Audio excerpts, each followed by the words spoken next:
Salut les Tokuvors, épisode 44 de Kyuranger, encore un putain de bon épisode. Un clip show récapitulatif, mais intelligent. Donc on commence par un message de Oshi Minato qui félicite les Kyurangers d'avoir buté le quartier général, tout ça. Il ne reste donc plus que Armage à vaincre. Et c'est à ce moment-là que Pegasin choisit de faire son grand retour après une quarantaine d'épisodes. Si, Pégase! Si, le truc qui danse, là, qu'on n'a plus vu depuis longtemps, qu'ils auraient pu utiliser à tous les épisodes mais qu'ils l'ont pas fait. Et là je redis que c'est un clip show résumé intéressant parce que Kotaro et Pégase ne se connaissent pas. C'est donc l'occasion de raconter à l'un et à l'autre qui est Pégase, qui est Kotaro, ce qu'ils ont fait pendant ce temps. Donc c'est cool, il y a une raison scénaristique, donc ça me va. Mais c'est là que les choses vont se compliquer un petit peu.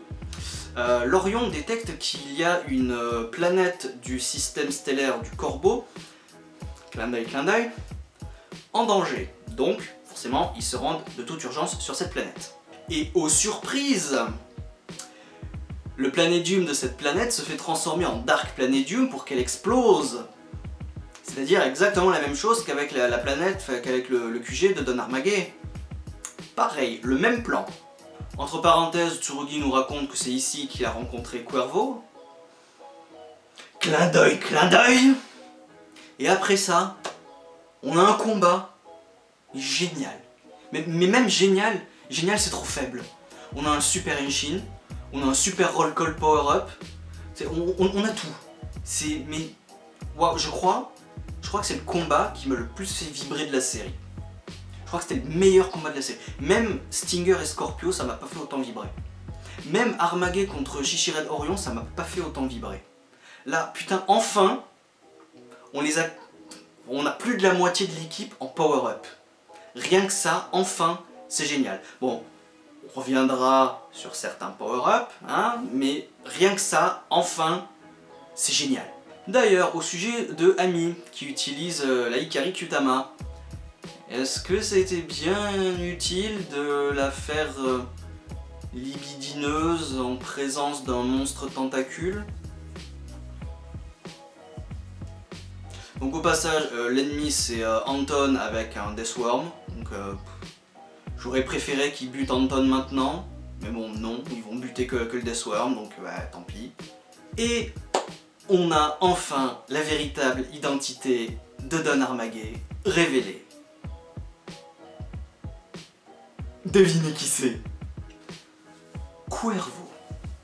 Bon, je vais pas m'éterniser 30 ans sur Cuervo, hein, je vous fais déjà chier depuis plusieurs vidéos avec lui, mais bon, c'est le fantôme d'Armage qui possède le corps de Cuervo, le cadavre de Cuervo. Bon, prévisible. Alors Cuervo, oui, mais un Cuervo possédé par Don Armage avec une nouvelle forme, Don Cuervo. Oh. Donc oui, je suis pas surpris que le boss final ait une forme finale, on peut dire ça comme ça, c'est classique, hein.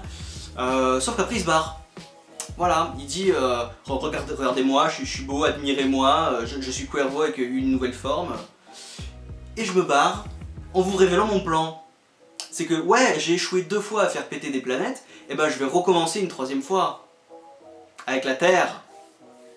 Donc ouais. C'est bien, t'aurais pu te taire, te barrer sur Terre et la faire exploser aussi. T'aurais peut-être gagné. Là pour le coup, t'aurais peut-être gagné. Sauf que là, tu préviens tes ennemis. Bon, voilà, t'es méchant de Super Sentai quoi.